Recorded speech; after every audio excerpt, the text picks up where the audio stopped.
कंदकोट में योम आशूर निहायत अकीदत ऐं एहतराम सां मल्हायो वियो।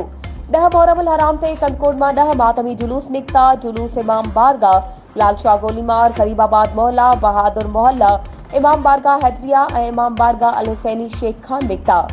मॉडल कॉलोनी, इमाम बारगाह जुमन शाह, इमाम बारगाह खां सैयद गुलाम शाह, 27 मील इमाम बारगाह चौक, रिसालदार गोठ, खान मोहम्मद खोसो, आरडी 109, मरकजी इमाम बारगाह सैयद शहीद गुलाब शाह, आखिरी काफिलो मलगुजार खान गोठ, सरदार हैदर अली जखरानी इमाम बारगाह, अली अल मुर्तजा खान निकिता, जेके सीना ज़नी लोहा खानी बाद मजलिस बाद में काफिला पंहिंजे पंहिंजे रस्तनि तरफ़ रवां दवा थिया।